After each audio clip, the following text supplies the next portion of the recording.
On March 1st, 2011, roughly 4 months after surgery, I submitted a vacation request at work for an 8-day backpacking trip in the San Juan Mountains of southwestern Colorado.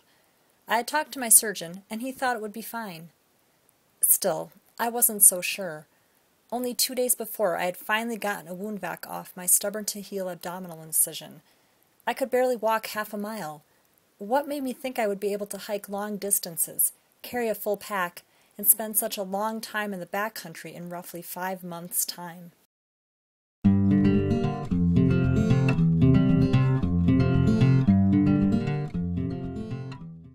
Nonetheless, it was a goal, and I began to work towards it at a feverish pace.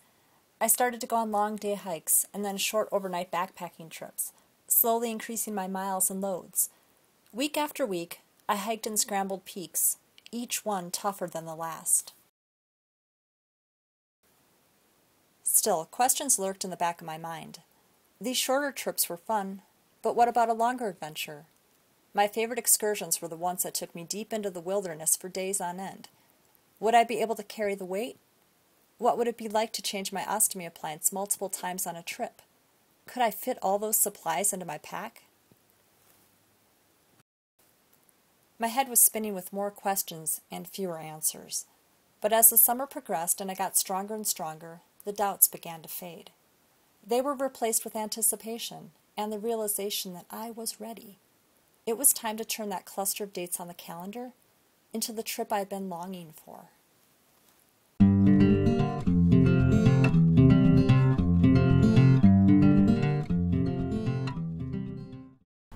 We are about to embark on a backpacking trip into the Weminuche Wilderness. We are starting down in Durango, which is off the map, and then we're taking a train, the Durango and Silverton narrow gauge, all the way into the wilderness, where we will get off at the Needle Creek trailhead. Then we'll put our packs on and head up into Chicago Basin. We hope to do 3 14ers while we're there, including Sunlight, Wyndham, and Eolus. I'm in the process of packing up my ostomy supplies for our big backpacking trip, which is going to be 7 nights, 8 days. Packing supplies for that long of a trip is more involved than one of the shorter trips we've been doing lately. In deciding what to bring, I've not only had to think about my regular wafer changes, which on this trip will be about 2, but I've also had to think about what I want to bring on the days that we climb peaks. We're planning to do at least 3 summits when we're back there. So when I added all that up, I decided to bring 9 drainable pouches. I have extras in there for when I'm swapping back and forth between drainables and closed-end pouches. Then I have 6 wafers. I'll probably only use 2 of those, but again, it's nice to have a little extra just in case. And then I am bringing 25 closed-end pouches. Usually on a day that I summit, I'll bring about 8 of them along. Generally use half of that, but again, I just like to have extra.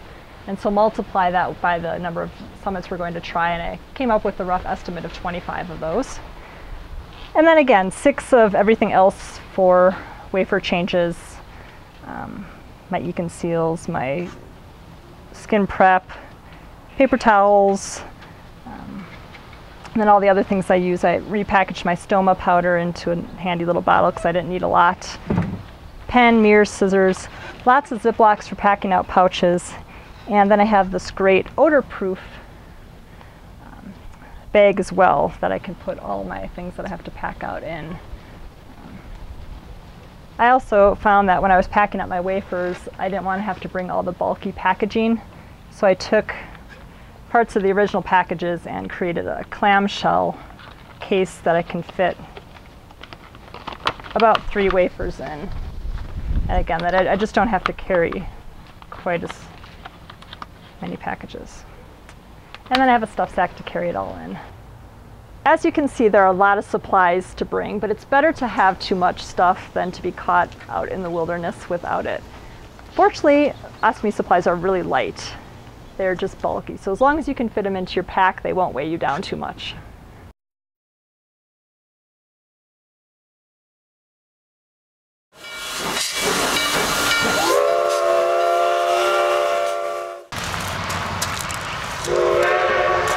There's There's the whistle blowing. You ready? See your giant pack.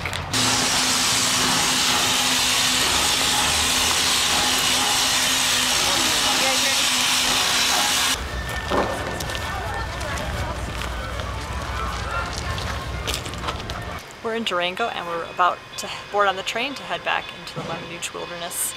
The last time we were in Durango was a little over 8 months ago, and I was only a month and a half out of surgery and my incision was still healing and I was in a lot of pain. It was hard to just walk a couple blocks in town.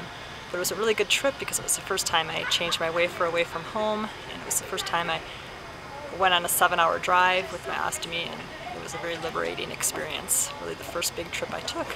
And now 8 months later, I'm about to head into the wilderness for 8 days. So if you're just healing up from surgery, it will get better exponentially, and you will be back to doing active things in no time.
On the first day of the trip, we boarded the Durango Silverton narrow gauge train, and we rode on it for 2.5 hours and were dropped off in the middle of the Weminuche Wilderness. Once we got off the train, we hiked 6 miles with about 3,000 feet of elevation gain into the Chicago Basin, where we set up a base camp.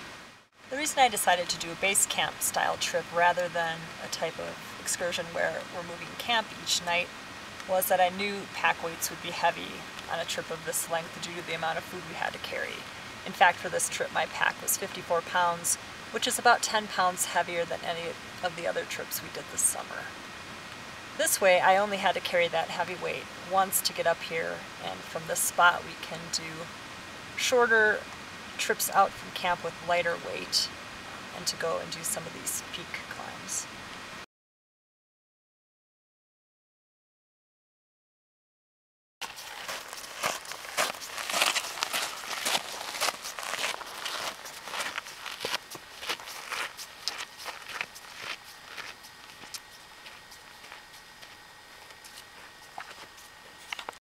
Helmets are on.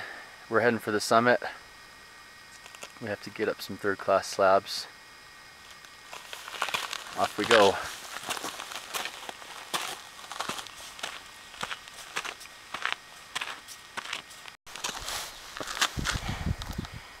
We're approaching the catwalk, which is a narrow 2 feet wide section with drop-offs on each side, and then the final climb to the summit. Looks a little scary.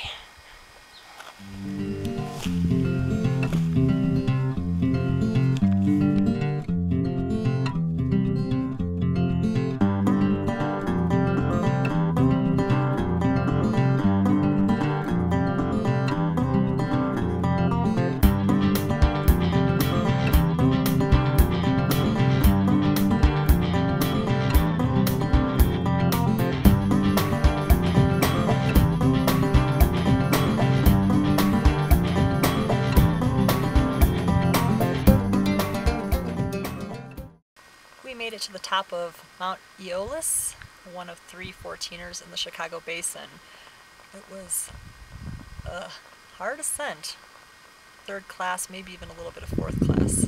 But we made it, and now we just have to get down.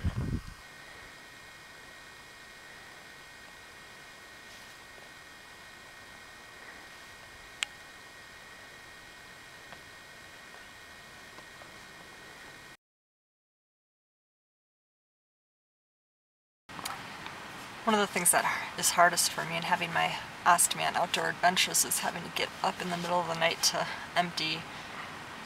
To make it a little easier, I usually pre-dig a cat hole, and then that's one less step that I have to do in the middle of the night. It's good to have some landmarks to help you find your pre-dug cat hole in the dark. Tonight I'm looking for an old stump.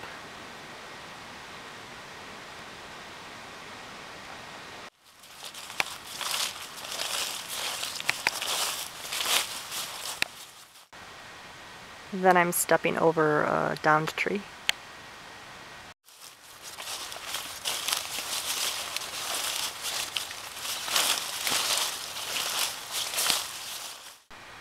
Then finding an overturned tree.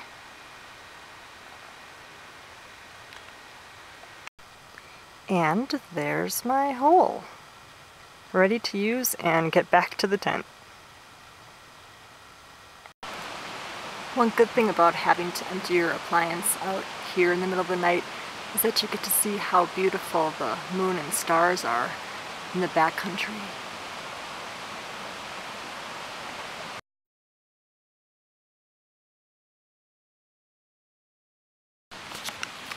It's our third day in camp, and it's time to change up my wafer. The San Juans are notoriously rainy, so we have set up a silicone impregnated tarp, which is really lightweight, a great place to cook under, but also a wonderful place to change out my appliance on a drizzly day like today. And I have all my stuff I need under here. My Thermarest chair, which is very comfortable to sit in and change out my appliance. All my supplies are spread out. I have a collapsible water basin full of water that's been boiled and sanitized, and I'm ready to go. The rain is picking up again. It started last night. We knew this was forecasted to come in, so yesterday on the second day of our trip, we rushed and got in a summit climb of Mount Eolus before the weather changed. This is a rest day. We are hunkered down in camp, getting some reading done, journaling, playing cards, and hoping that the weather will improve tomorrow.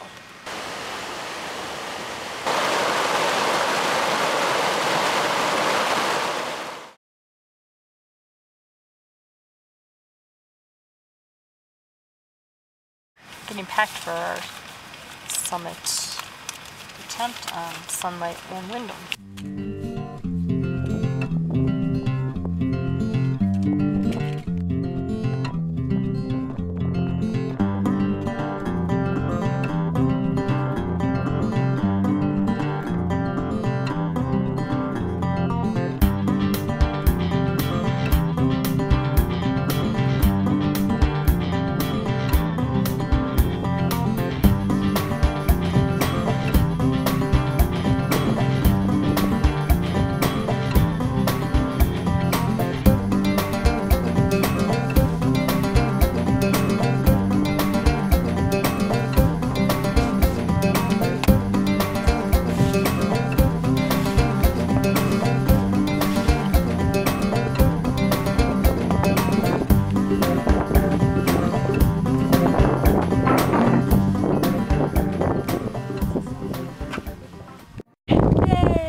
Day of our trip, and we just summited Sunlight Peak, our second 14er of the trip, and our 13th overall.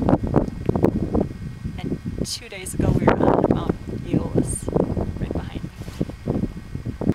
Windham is in view over Heidi's shoulder, and that's where we're heading next. Should the weather hold. Should the weather hold. It's a long ways over there. If not, another day.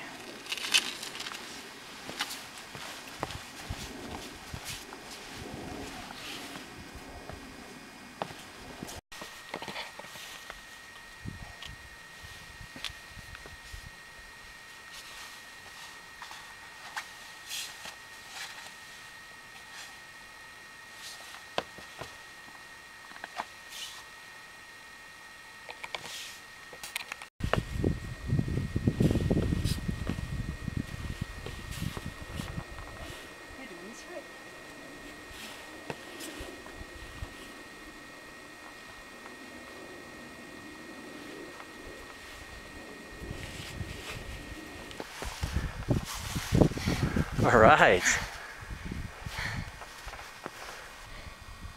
We just hiked over here from Sunlight, and now we are on Windham.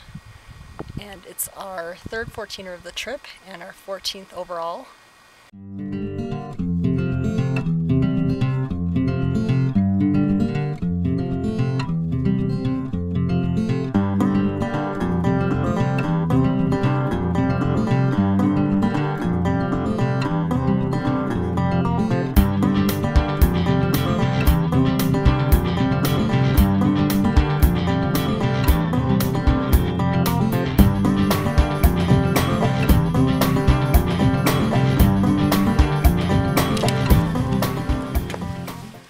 Fun coming down the talus slope? Oh, goodness, I never thought we'd get through the sea of scree and talus. Oh my gosh.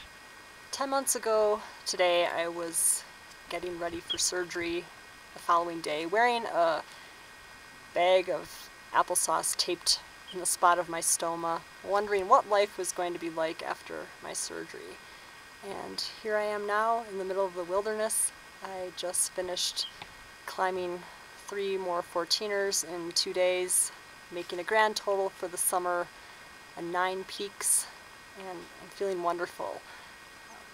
Before this, in the past, I just always felt so sick with ulcerative colitis, living in pain just about every day, and it's strange not feeling that way anymore and just feeling so healthy. Sure, there are challenges with having an ostomy out here, but nothing that can't be overcome pretty easily. And above all, it's just amazing to be doing what I love again.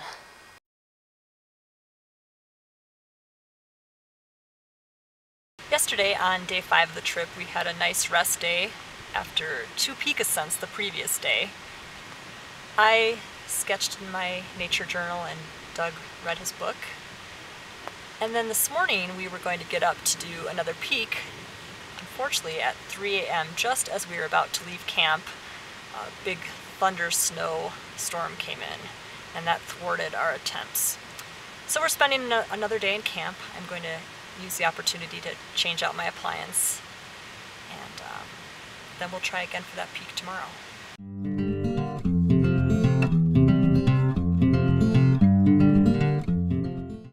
What's going on, Doug?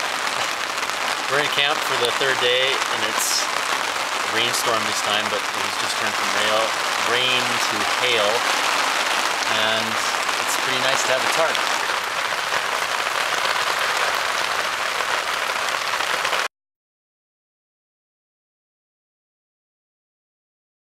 In some of my previous videos, I mentioned some of the different things I've tried to empty my pouch into cat holes. Recently, what I have found works the best is to find a rock to sit on, then dig a cat hole right in front of that rock, and then I can just drain my pouch right into it. Much like when I sit on a toilet to drain my pouch. It works really, really well.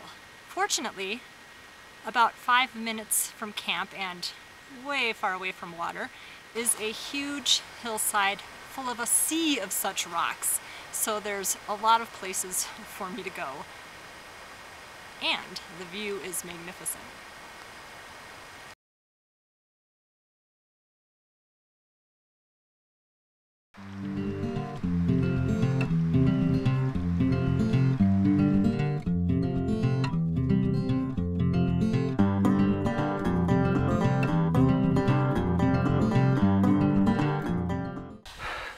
Summit of North Eolas.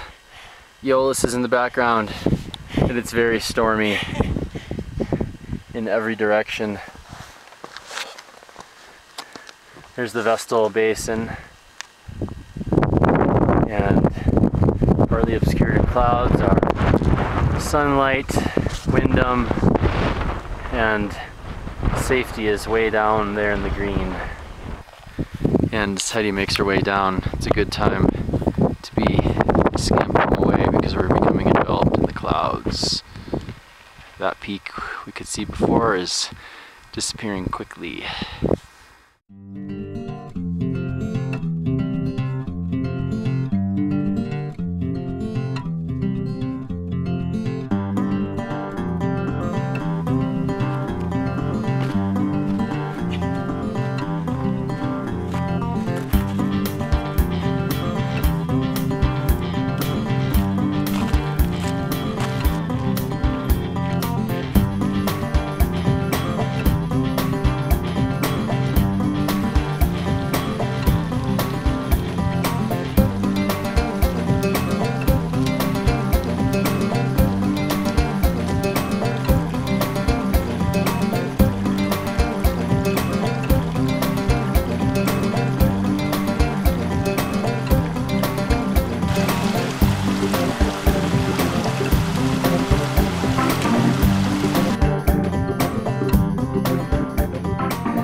boundary of the wilderness, and we're about to head down to catch the train in a little bit. And as I was hiking out, I was thinking about some of the challenges of the trip. And one of the big ones was the weather. It rained almost every day that we weren't climbing a peak, and that made going out and emptying my pouch difficult. I had to wear rain gear and kind of huddle under the trees a few times, but it worked out. The second challenge is that every night I had to go out into the darkness to empty my pouch, and though I did get a little more comfortable with that as time went on, it just never felt very natural to get up at 2 a.m., go out into the night, stoop over a hole with my back to the darkness. But I got through it, and both of those were really minor inconveniences compared to the pure joy that I got from being out in the wilderness again on an extended trip.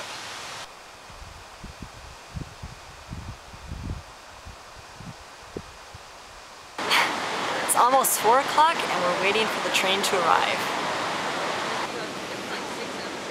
Hear anything? Yeah, it should be here in about a minute and a half.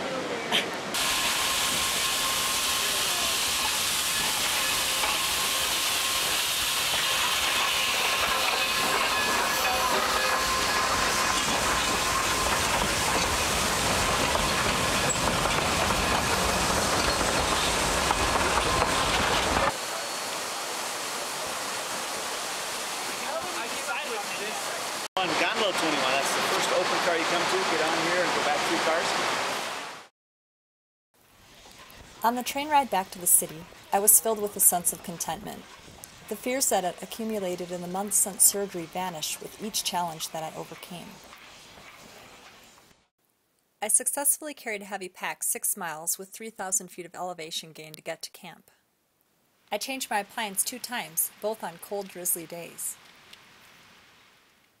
I swapped out closed-end pouches on my 2-piece appliance, high on mountainsides.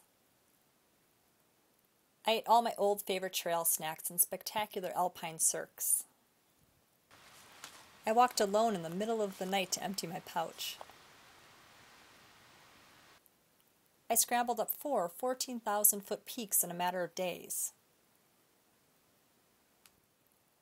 So much of my time in the hospital and at home recovering was spent trying to picture what it was going to be like to spend an extended time in the backcountry with an ileostomy. Now I knew the amazing reality. With my renewed health, it was better than before. As my ears listened to the clickety-clack of the train wheels on the rails, and my eyes gazed at the gorgeous peaks in the distance, my mind began to wonder what the next adventure would be. Only this time, there were no doubts or fears clouding the possibilities.